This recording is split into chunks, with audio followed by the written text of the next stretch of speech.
Allah ibadət itaatlərinizi qəbul etsin. Bu gecə İmam Cəfər Sadiq əleyhissalamın şəhadət gecəsidir. O münasibətlə sizlərə təsliyyət diləyirəm, başsağlığı diləyirəm. Allah Teala inşallah əcr versin. Dəyərli ustadımız inşallah bizlə birgədir. Hacı salam aleykum və rəhmətullah. Aleyküm salam və rəhmətullah. Allah inşallah bizi İmam Sadiq əleyhissalamın həqiqi dostlarından qərar versin. Davamçılarından qərar versin inşallah.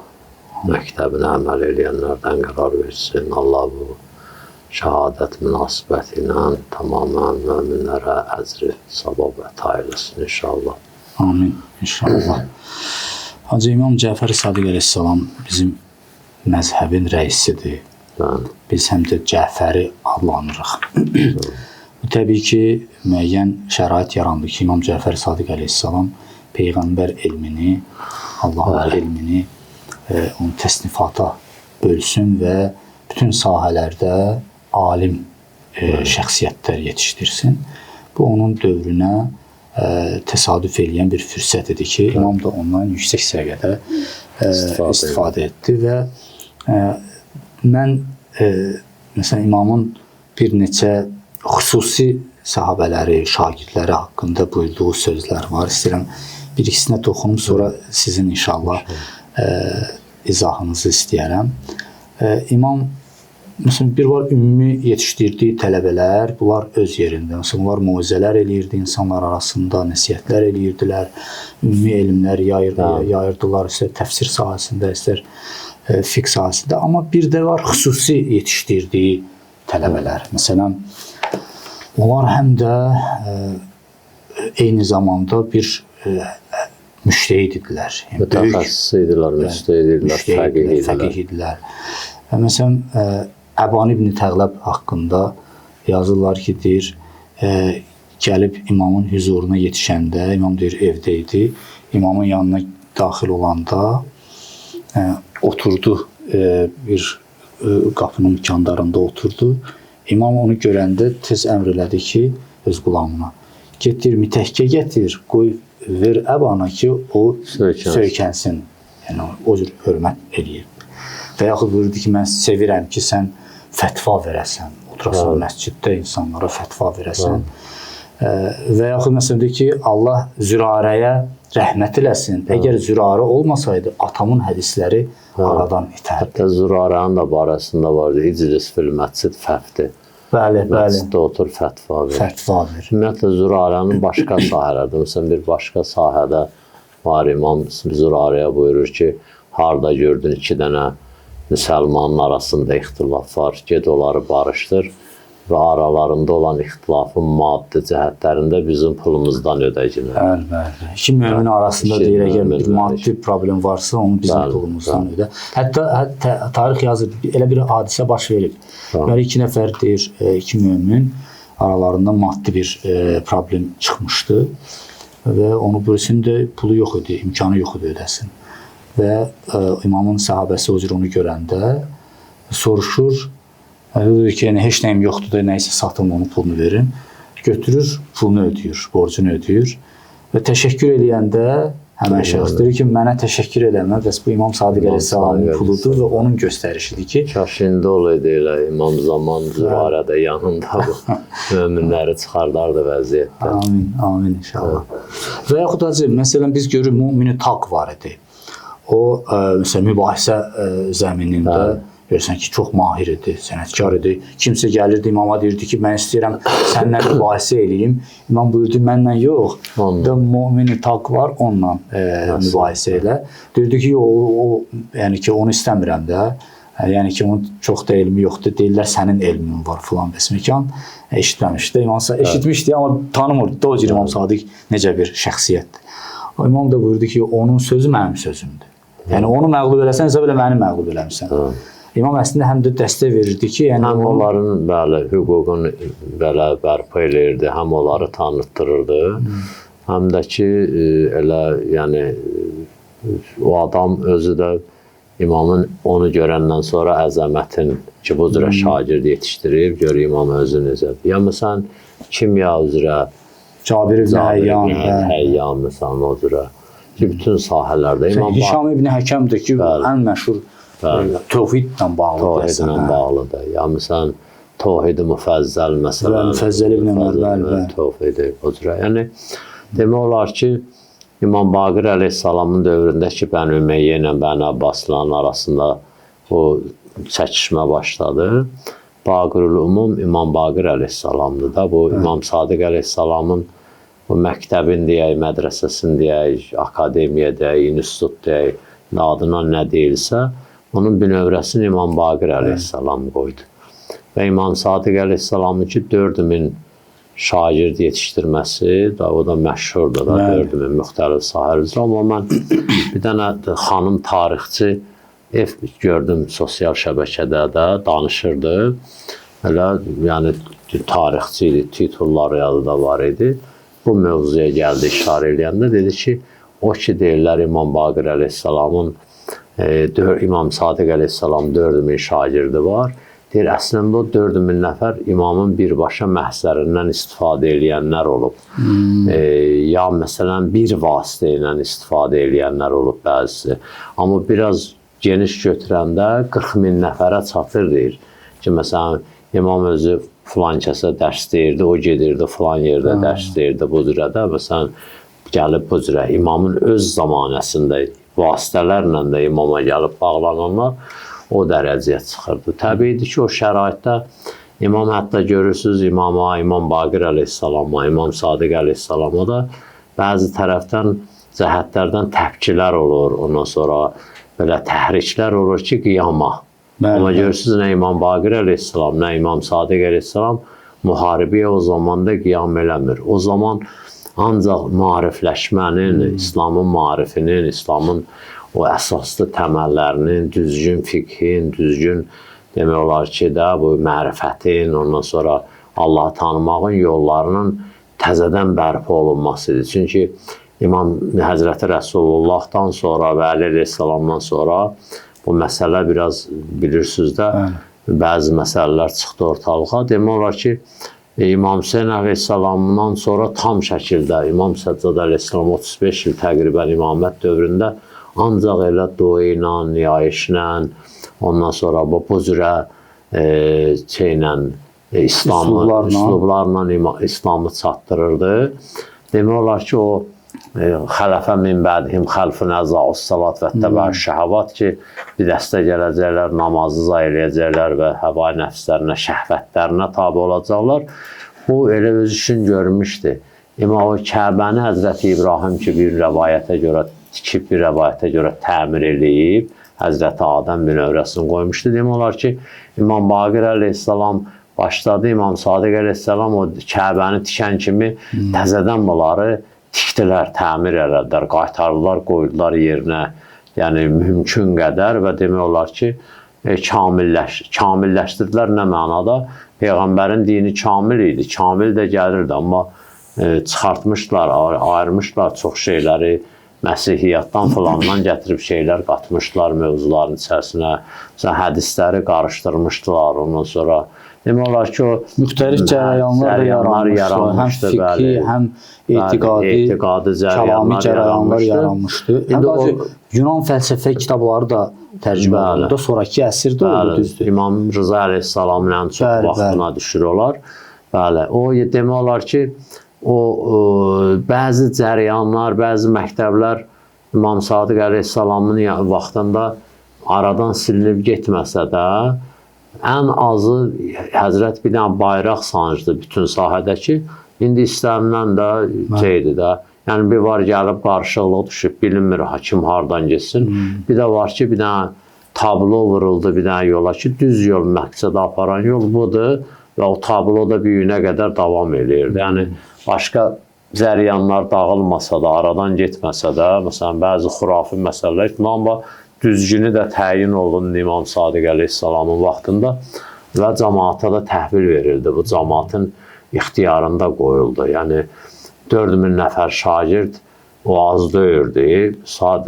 Bir yandan da ki, bayaq dediyimiz kimi, həm bütün sahələri əhatə elədi. Dünyəvi elmlər, dini elmlər, ondan sonra İndi təbiidir, dünyəvi elmdə məsələn coğrafiya o qədər önəmli bir mövzu deyildi. Heç nə onda, nə məsələn də indi o insanın məsələn deyək ki, gedib o yaşayışında bir önəmli yer tutsun məsələn deyir, amma coğrafiya. Amma məsələn fəlsəfənin yeri var, ondan kimyanın mümkündür başqa-başqa cəhətlərdən yeri olaydı. Ondan sonra hətta şeiriyyatın, ədəbiyyatın özünə məsələn özündə məsələn inkişaflar oldu, o dilin qorunub saxlanmasında. Coğrafiya sahəsində də məsələn o dövrdə elə nə qədər səyyyahlıq yarandı, səyyahlar. Mən coğrafiyanın adı misal üçün dedim. Yəni məsələn ola bilər həm məsələn bir dənə elmdir ki, məsələn deyək də onun indi bütün elmlər ayrıdır. Məsələn biz təbiətşünaslıq elmini orta məktəbdə oxuyanda ən asandır. Heç onu məsələn oxu, mən o təbiətşünas kitabını açmadım. Elə müəllim danışanda hamısı orada yadımda qalırdı. Sabah dərsdə təzədən elə müəllim danışanları danışırdım. Müəllim də deyirdi ki, mən deyəndən başqa bir şey sən danışmadın. Mən səndən qabağa keçəm mənəm ki, biraz da şey idi. Yəni, asan idi. Amma durub baxan da onun dərinliyinə. Nə qədər bizim dini alimlərimiz kitabı yazırlar. Məsələn, təbiətdə Allahı tanımaqlıq. Məsələn də təbiətin özü ilə, o güllə, çiçəklə, ağacla, dağla dəri.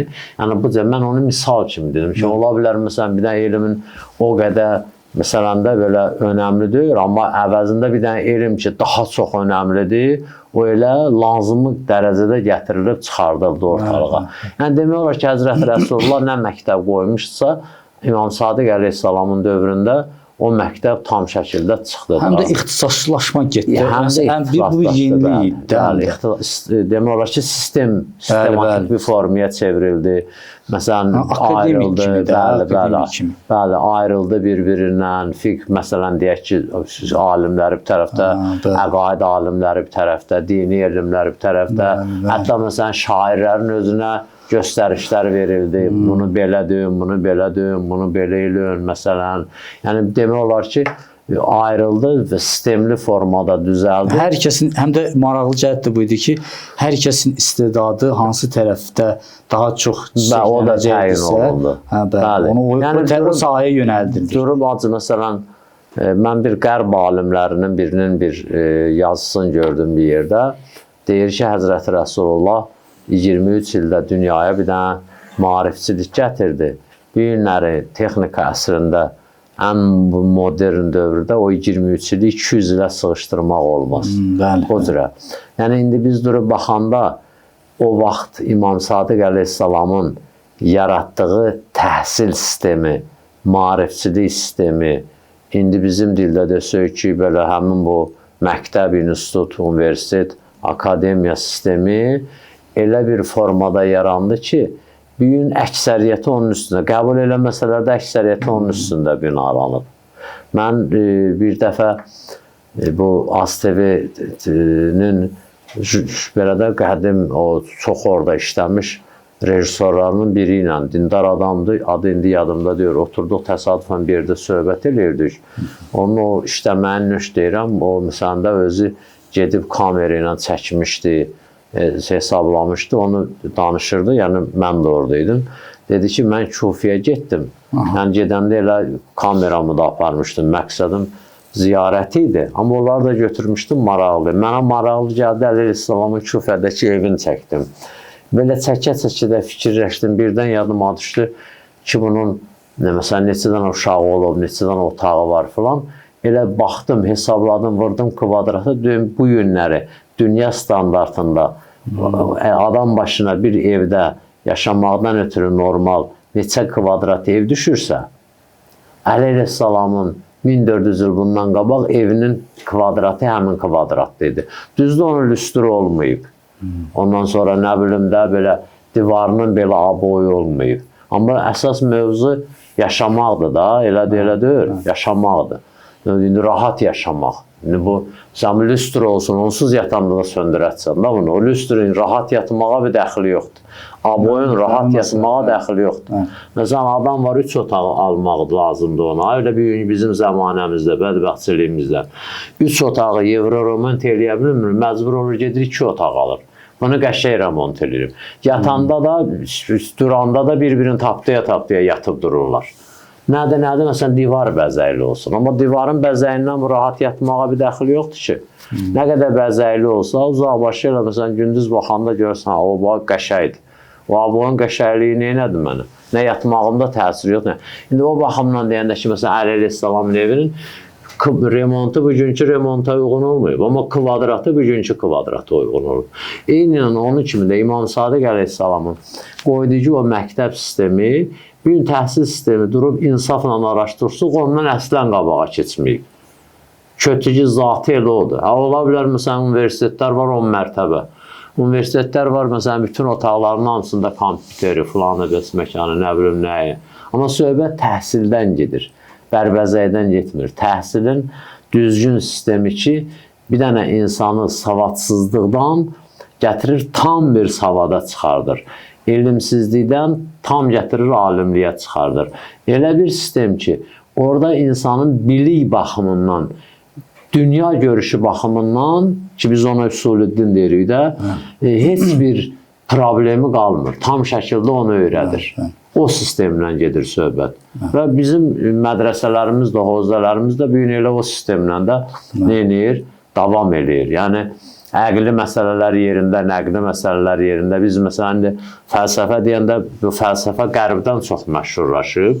Amma bizim molla sədralarımız, Şeyx ondan sonra Farabilərimiz, onların hamısının fəlsəfəsini əslində düzəliş elədilər. İbn Sinalarımız əslində onların fəlsəfəsinə düzəliş elədilər. Niyə düzəliş elədilər? Kötücündən qopardıb təzəsini yerinə qoya bilərdilər. Amma onlar istədilər, onların da adı qalsın. Biz başqaları kimi döyürük, paxıl da döyürük, heç kimin də haqqını zayılır. Eləyə bilərdi, elə məsələn, Molla Sədra hamısının tökəy duanı dedi ki, bu fəlsəfə budur. Amma onların həm haqqına riayət elədi, ən azı onları. Həm də ki, onlar ki, məsələn, öz adları ilə onları şeyləmişdi. Bizə İslam əmr eləyir, kimdən olsa gedib ömürən. Amma onlarda elə bir şey yoxdur. Onların adı da qaldı ki, qoy elə onlar da öz adlarına uyğun gəlsin. Misalın biraz qəbih də olsa, belə şey də olsa, deyir, o vaxt Həzrəti İbrahim Kəbəni tikəndə şeytan da gətirib bir daş qoyurmuş. Bəzi mənbələrdə bu. Atırmış o ana, o da gətirib qoyurmuş. Deyib, Həzrəti İbrahim, Allah, mənə yuxu veribsən, bu şeytana yuxu verməmişsən. Mən yorulub gedib yatıram, bu daşı atıram, o gətirir qoyur. Deyir, dəymə qoy qalsın. Mənə görə gələnlər Həzərül Əsvədi ziyarət edəcək, şeytana gələnlər onu ziyarət edəcək. İndi bu İmam Sadiq əleyhissalam məktəbi də onların da adını saxladı. Qoy o adından gələnlər gəlsinlər. Amma da gəlib orada bunu görəcəklər də. Bunun kötücündə, məsələn, əyrilik də olsa, gəlib orada bunu düzün görəcəklər. Yəni, dünya fəlsəfəsinə düzəliş elədi İmam Sadiq əleyhissalamın məktəbinin davamçıları. Ondan sonra dünyanın, məsələn, düzənin düzəltdi, elmin, yoxsa hətta bayaq dedim də, şairlərin şeiriyyərləri. Məsələn, şairlər bir vaxt gəldilər, şeir deməyə utandılar. Niyə? Baxdılar, görürlər, bu Əhl-i-Beyt məktəbinin şairlərinin dediyi şeirlərin yanında bizim şeirlərimizin bir mənası yoxdur ki. Qafiyəsi yerində, vəzni yerində, nizamı yerində, hər şey yerində, məna yoxdur içərisində. Bu Kaz bazarından o 7 dənə müəlləqat hesabı niyə sürüşdü, düşdü yerə? Utandıqlarından yığışdırdılar, apardılar. Utandıqlarından yığışdırdılar, apardılar. Əli əleyhissalam o keçən dəfələrdə dedi, girdi bir məclisə, gördü şairlər oturub, sən Z hərfi olmayan şeir deyirlər ki, hərfin içində Z hərfi olmasın. Əli əleyhissalam baxır bunlara başlayır, uzun şeir deyir ki, içində əlif yoxdur. Bilirsiniz də, ərəb dilində əlif də payədir, əlifsiz danışmaq çox çətindir. Əlif hərfi olmadan bir şeir deyir, bunlar hamısı qalır belə. Yəni, əlbəttə bu şeirdir filan, bunlar belə yüngül şeydir. Biz belə məsələn də öz şeyimizə uyğun danışırıq əslində. Yəni, belə təvhidin özünün məsələsi, Allahı tanımağın özünün məsələsi, onu cəmaata çatdırmağın məsələsi. Məsələn, burada mən bir hədis belə qeyd elədim. Allah mərifətullah mövzusunda. Ki, məsələn, bütün insanların ehtiyacına demək olar ki, cavab verir bu bəzi cəhətlərdən. Deyir, inə mərifət Allah əzzə və cəllə anisun min kulli vəhşin. Allahı tanımaq bizə nə verir? İnsanın dünyada ən böyük əziyyət çəkdiyi şeylərdən biri qorxudur. Qorxunu Allah yaradıb insanın daxilində. Amma onu müsbət yerlərdə istifadə eləməkdə O birdən bizdə dafiə yaradır. Dafiə yaradır, bəli. Bizim daxilimizdən qorxuruq, məsələn, hər şeydən qorxuruq. Hər şeydən qorxanda da ziyanvericiləri də özümüzdən uzaq eləyirik. Amma bəzən gəlirik, o səhv salırıq da qorxulu şeylərin, qorxmalı şeylərin yerlərini. Məsələn, dünyanın əziyyətindən qorxuruq, amma cəhənnəmin əzabından qorxmuruq. Dünyada məsələn bir dənə günahkar bəndə ilə dostluğumuzun pozulmağından qorxuruq ki, birdən nəsə olar. Amma o boyda Allahla dostluğumuzun pozulmağından qorxmuruq. Məsələn, Allahın ən saf, pak və Allahın özünün sevdiyi bəndəni itirməkdən qorxmuruq. Amma görürsən, bir dənə Allahın acığı gələn bəndəni itirməkdən qorxuruq. O dəfə bir yerdə məclisdəydi, orada bir qardaş vardı, moizə eləydi, qəşəng bir dənə söz dedi. Dedi, cibimizdən bir dənə manat düşüb itəndə o qədər narahat oluruq, o qədər narahat oluruq. Onu sonra tapanda da uçmağa qanadımız yoxdur. Gündə bir 50 dənə o manatdan xərcləyirik, elə bihudə yerə. Amma deyir, bu boyda behişti itiririk, zərrə qədər narahat olmuruq. Bu boyda behişti ki, bütün vücudumuzun qiymətidir, Əli əleyhissalam deyir. Bu cürə, mərifətullah deyir, anisun min kulli vəhşətin. Allah tanımaq deyir, sizə sadə gəlməsin. Allaha inanmaq biz deyirik, Allaha qəbul eləmək deyirik, Allaha mərifət eləmək deyirik. Bu, məsələn, sizə elə belə çox qəribə gəlir. Amma qəribə bir şey deyir, adə bir şey deyir, sadə bir şey deyir.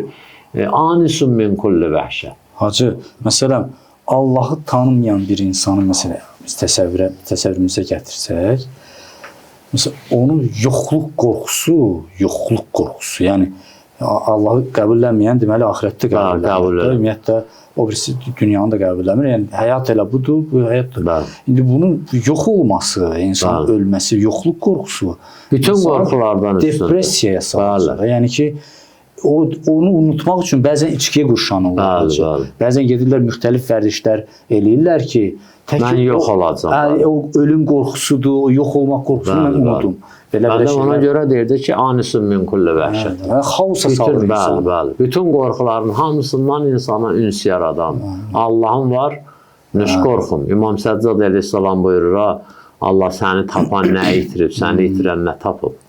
Allahla dost olanın hansı düşmənlə qorxusu ola bilər? Allahla dost olanın qeyri Allahla hansı dosta ehtiyacı var? Allahla düşmən olanın dahi heç bir dosta ehtiyacı yoxdur. Niyə görə? Çünki heç bir dost ona kömək eləyəməyəcək. Quranda bir dənə ayə var adı.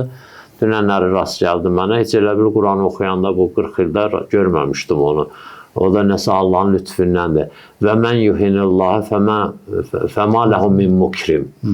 Bir adamı ki, Allah endirəcək, alçalacaq, məhv eləyəcək, onu əziz eləyib ortalığa kim çıxar da bilər. Bu adam Allahla dostdur, bunu kim zəll eləyə bilər? Bu adam Allahla düşməndir, bunu kim əziz eləyə bilər?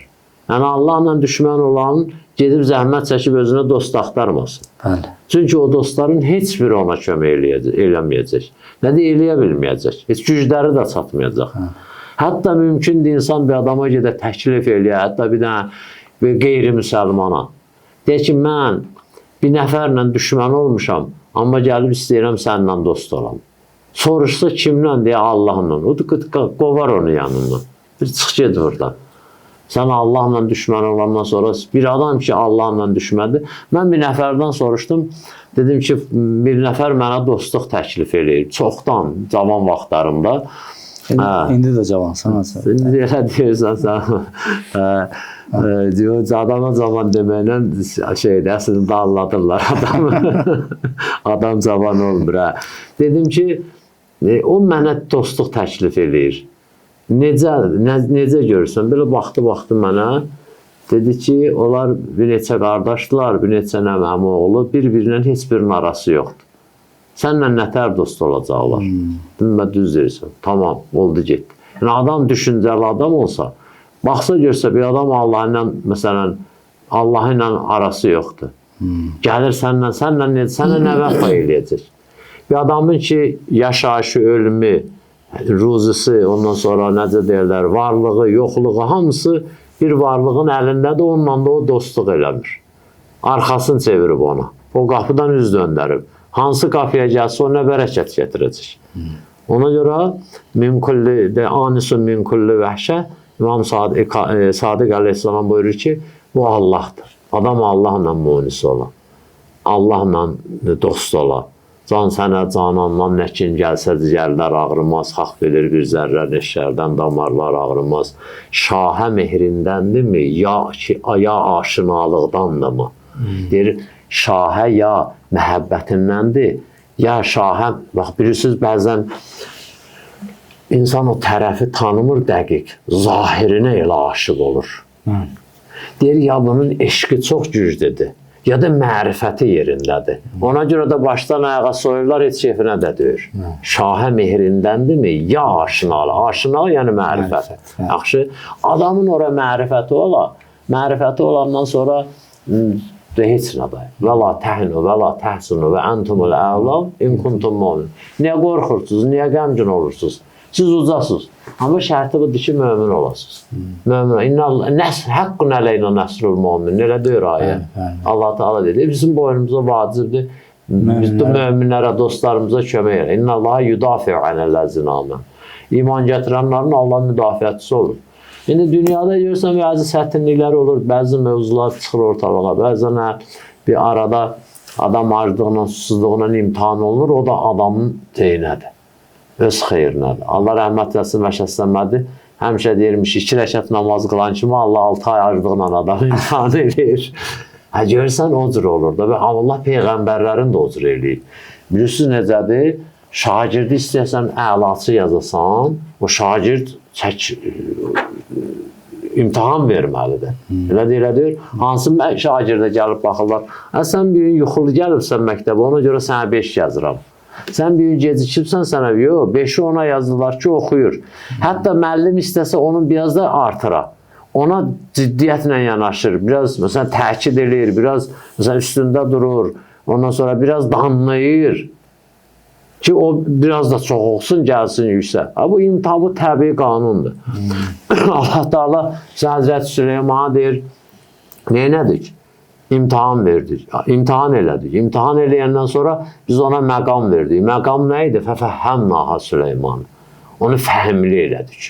Elədir. Düz dedim də, elədim. Görsən, peyğəmbərlərin də o cür eləyir. İndi ola bilər dünyada adam məsələn, 2 gün yağlı olmasın, 2 gün yavan olsun, ondan sonra biraz borca düşsün, biraz xərca düşsün. Durub deməsin, ay Allah, heç məndən başqa deyəsən işin gücün yox deyə. Mən eşitmişəm, amma gör belə deyirlər.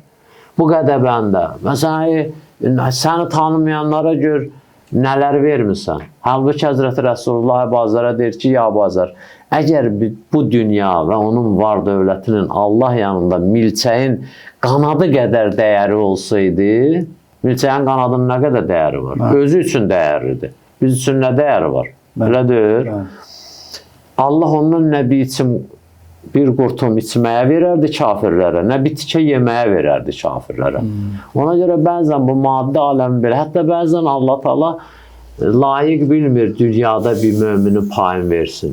Deyir, keçinəcək, qoy qalsın axirətə. Qoy qalsın axirətə. Bəzən görürsən, məsələn, o yayda azuqələri təhər keçindilər, deyir, qoy qalsın qışa. Elə deyir, çətin gün onda. Allah Teala bizdən yaxşı bilir, məsləhətimizi də bizdən yaxşı bilir. Bizim özümüzü özümüzdən də çox istəyir Allah. Allah Teala bizim özümüzü özümüzdən çox istədiyinə görə bizə ağıl verib. Bizə peyğəmbər göndərib, bizə imam göndərib. Lazım olan yerdə onları aç saxlayıb, sus saxlayıb. Onların şəhid olublar, qanları tökülüb bizim yolda. Bizə də elm, Quran, dərs hamısını göndərib və bizim üçün də behişt yaradıb. Bu çox istəməyin əlaməti deyil. Bir deyər və cəhənnəmi də yaradıb. Bu neymətlərin hamısına belə naşükri, nafərmanlıq eləyənlərə, nankörlük eləyənlərə yaradıb onu. Yaxşı, Allah bizə məhəbbəti bu qədər eləyirsə, biz də elə Allahı sevək də. Allahın sevgisinin altında, Allahın sevgisinin kölgəsində Allah Teala deyir ki, mənlə dost olub məxluqatla düşmən olma ki. Mənlə dost olub qardaşıyla düşmən olma, ata-ona düşmən ol, demir ki, ol, qardaşıyla düşmən ol, kətçiylə düşmən ol. Allah deyir, meyyər mənim sevgim olsun. Niyə? Çünki mənim sevgim, mənə olan məhəbbətin sənin idarə eləyəcək tamam o hüquqların hamısın. Hamısını idarə edəcək, hamısını sahmana salacaq. Və illa Allah mən ləm yəşkurul məxluq ləm yəşkurul xaliq. Həzrət Peyğəmbər deməyib, kim məxluq, yəni məsumlardan birini Əslində buna sözü. yaxşı toxundunuz. Bəziləri elə başa düşür ki, İslam deyir ki, yəni başqalarını sevməyin, Yox. əzizlərinizi sevməyin. İslam deyir və bil valideyni ihsanı. Yəni ki, onun ona dəxli yoxdur. Və ati zəl qurba həqqə. Allahı nə qədər çox sevsən, o qədər də valideyni çox sevərsən, o qədər gedirsən də məsələn övladını çox sevərsən. Qapısına, gedirsən məsələn bir dənə qərb məktəbinin qapısına. Qərb məktəbinin qapısında istədiyin kimdir, baban kimdir, harda yatırsan, harda durursan, ondan sonra filan. Amma İslamın qapısına gələn kim bir deyir və bil valideyni ihsanı. Vəxfiz ləhumə cənahəzzül. Qəlbinin qanatlarını aç. Ged valideyni hörmət elə. Silə-i rəhim eləcinən. Və la təqul ləhəmə uf. Valideyni ilə danışanda belə qaşqabaqla danışma. Yaxşı və la tənhərhuma. Və qul fi cəvabihimə qovlən kərima. Qolən kərima daha kərim sözlərdir onun müqabilində. Hörmətli söz deyir onlara. Və ati zəl qurba həqqə. Gedirsən İslamın qapısına deyir ki, qohum əqrəbun haqqını əta edəcəksən. Gedirsən İslamın qapısına deyir, birin soruşur qonşu ilə aran necədir? Elədir. Gedirsən İslamın qapısına deyir ki, övladları o necə ad qoymusan? Övladları onunla necə rəftar edirsən? Gedirsən İslamın qapısına deyir, gedərsən bir dənə xanımla izdivac edəcəksən, bu başdan mehriyəsini qoy ortalığa. Elədir. Bu başdan vacibi nəfəqəsini götür boynuna. Elədir. Gedirsən İslamın qapısına, deyir müsəlmanla, Allahın bəndələri ilə, o hədis qalsın acı, mən bu hədisi oxuyum. Elə söz bura gəldi, çıxdı. Gedirsən qapısına deyir, həqqul müslümü ələl müslümü, ən la yeşbə və yəcu əxuh. Müsəlmanın haqqı müsəlmanın boynunda budur ki, özü doya, yata, qardaşı az olmasın. Və la yərva və yəhtəş əxu. Doyunca su içməsin o halda ki, nədir? Qardaşdan məqsəd insanın adını gedir də söhbət. Yaxşı. Və la yəktəsi və yərə əxu. Özü qəşəy geyinməsin. Dostu, müsəlman qardaşı, Allahın bir dənə bəndəsi paltarsız qalsın. Fəma əzəmə həqqəl müslimi əla əxihil muslim. Nə qədər böyüdü müsəlmanın, insanın boynunda olan haqqı. İslamın qapısına gedirsən bunu deyir. Və qalə uhibbu əhibbə li əxikəl muslim ma tuhibbi li nəfsik. Müsəlman qardaşından ötürü, Allahın bəndəsindən ötürü nəyi özü üçün çox sevirsən, onu da olsun sev. Özdəki çox maraqlıdır, bütün insanlara əx deyir. O qardaş deyir. Bəli, qardaş deyir. Yəni, o danışıqdan. Elədir, qardaş deyir. Məsələn, bizim, indi söz gəldi bura, belə xüsusi məqsədim yoxdur. Bizim, məsələn, görsən, farslar həyat yoldaşına həmsər deyir. Yaxşı həmsər, eyni baş. Elədir, bərabər yəni.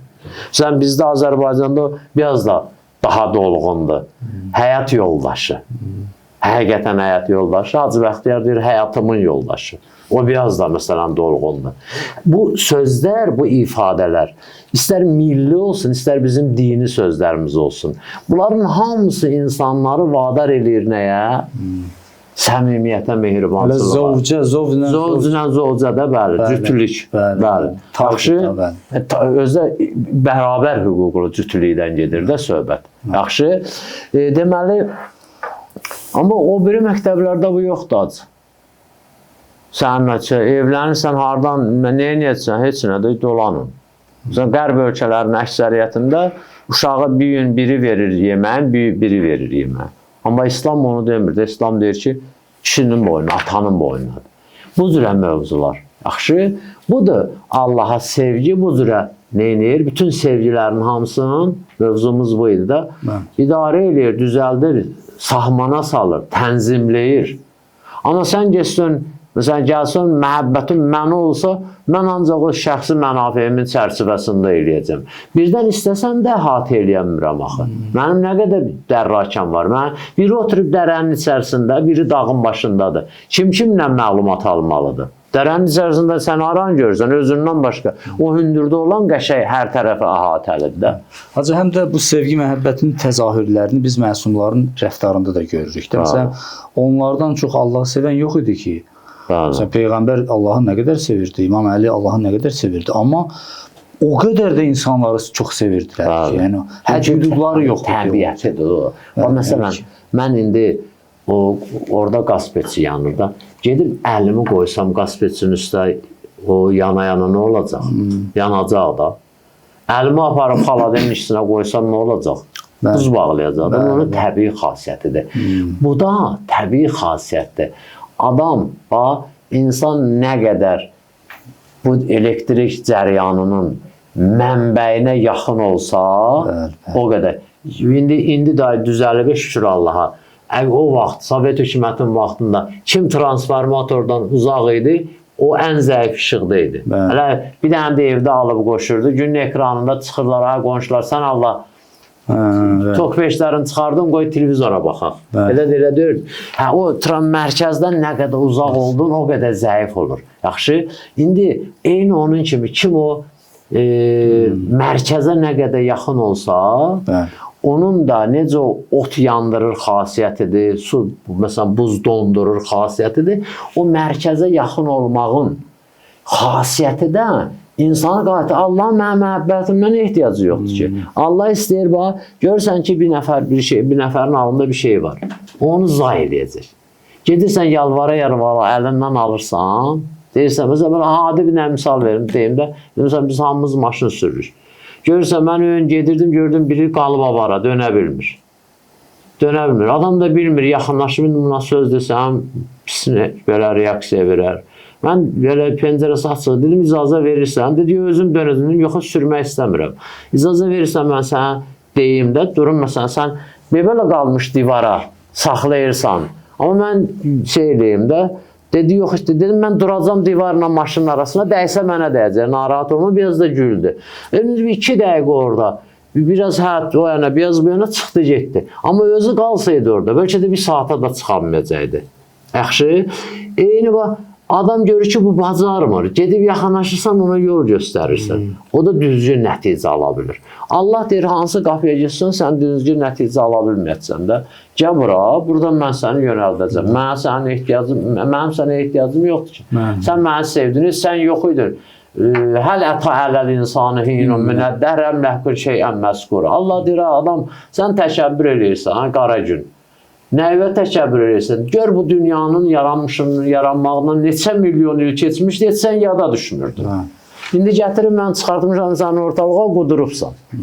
Deyirsən, mən sənin bəndələri öz zülm eləyəcəm, bəndələri istədiyim kimi rəftar eləyəcəm, ondan sonra yolun kəsəcəm, başını kəsəcəm, nə eləyəcəm. Bədbəxt, bizdən sənin kimlərdən nə qədər çaqqala canavara yedirtmişəm mən, nə qədər dərələrdə sümükləri çürüyüb, o qədər sularda batırmışam.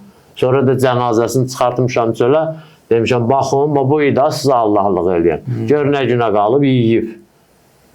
Onun belə qucağına alıb, sinəsinə çəkib, süd verən nənəni gətirsən, gəl bunun üstündə oxşamadı, iyrənib qaçacaq. Elə deyir. Mənim deyir, ehtiyacım yoxdur səndən. Sadəcə mənim yanıma gəlsən, mən sənə deyəcəm, ged ataya hörmət elə. Ged anaya hörmət elə. İnsan yer üzündə, biraz çox danışdım, üzr istəyirəm. Yer üzündə bu qədər məktəblər var. Hansı məktəbə getsin, anıya bir dərəcədə hörmət qail olacaq ki, deyəcək, mənə bax, 5 gəzirsən, ana onun ayağının altında. Hansı məktəbi bir dənə göstər, insanın üzün gətirsin, ananın ayağının altına söykəsin. Desin, ged üzüyü qoy ananın ayağının altına, behiştin oradadır. Sənin xoşbəxtçiliyin oradadır. Hələ orada behiş deyir. Amma dünya səadətdir da var, hacı. Biz dədə-babadan... Bəli, ona bağlıdır. Dədə-babadan da deməmişik, ata-ananın nifrindən heç kim çıxa bilməz. Ata-anasına nankör olan heç vaxt xeyir tapmaz. Filan kəs niyə belə oldu? Ata-anasını, anasını hörmətsizlik elədi, ona görə bu günə qaldı. Hansı məktəb deyir ki, dananın ayağını öp? Elə deyir, amma İslam deyir onu. Hansı məktəb deyir ki, ata, məsələn, o cürə hörmət elər? Əllamə Təbani mən eşitmişəm, belə dostlardan, ustadlardan deyir, uşaq imiş. Anası deyib ki, aton yatıb çağır onu. Gəlsin çörək yesin. Bu da başa düşürmüş də deyir. Ata ehtiramın falanında. Yəni o qədər də uşaq döyülmüş. Anası görür ki, bu uşaq da getdi, heç gəlmədi. Fikirləşir ki, getdi, bu da atasına qoşuldu, yatdı. Gəldi, gördü ki, atasının ayağının üstündən yorğanı çəkib, üzün sürtür atasının ayağının altına. Üzünlərim belə yumşağı daxil lətifdir. Deyir, bana niyə edirsən? Deyir ki, axı yatıb onu oyatmaq istəmirəm. Sən də deyirsən oyat. Belə eləyirəm ki, bəlkə ayıldı. Səsi atası ayılır. Deyir, oğul, sən çox böyük adam olatsan. Çox böyük adam olatsan da Əllāmə Təbatabanı tanıtdırmaq, onun barəsində danışmağa ehtiyac yoxdur ki, dünya onu tanıyır. Elə deyir, nədir? Bir dəfə atasının ayağının altına üzün qoyub. Yaxşı, bunu İslam deyir. Bunu İmam Sadiq əleyhissalamın məktəbi deyir.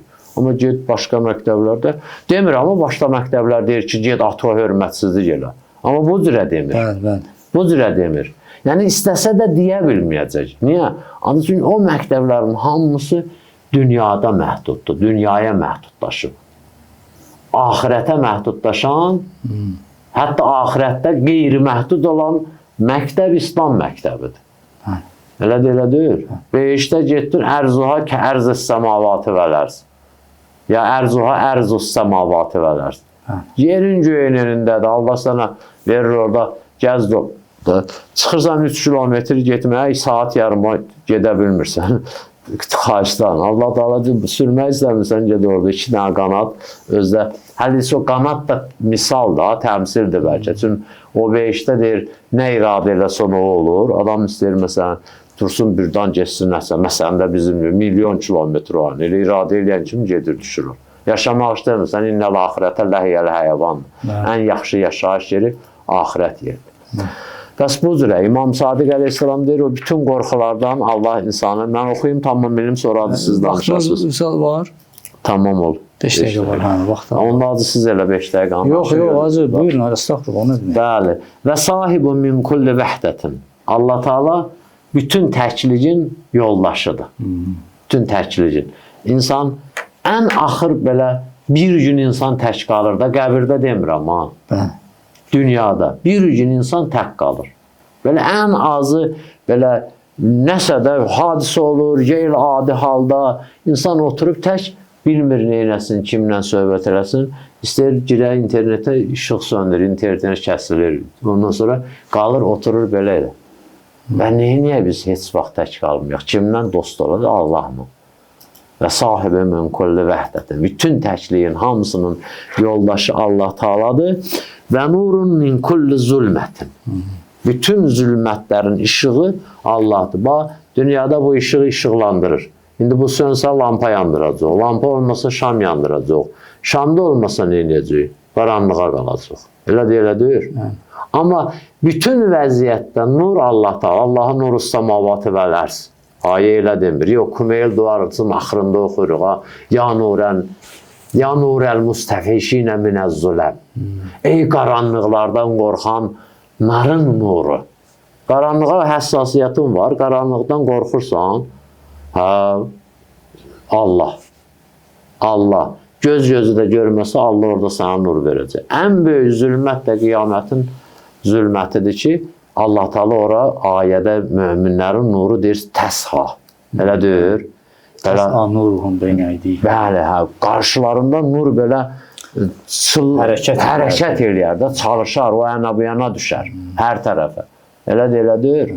Məsələn, indi o LED işıqlar qoyurlar da, LED-də də gözün qabaqdaşının gözünü kör eləyir. Bu özü qəşəng kef eləyə gedir. Da bilmir axı, bu elə bilir, trası bunun rəhmətli babası çəkdirib, bu ancaq bu işıqla da qabaqdan gələnləri fikirləşmir. Yaxşı, qabaqdan gələn də ha, yandır, söndür, eləmir. Əslində, ictimai baxımdan və hüquqi baxımdan və elə ilahi baxımdan da düzgün deyil. Adam gərək başqasına maneə yaratmasın, elə deyir. Amma burada maraqlısı nədir? Bunların işığı qiyamətdə lediyyəd onun yanında heç nədir? Bilirsən, balaca artıq yağmaya düşən kimi spiralı qırıldı, qaldın qaranına. Elə deyir. Amma heç kimin də gözün qamaşdırmır.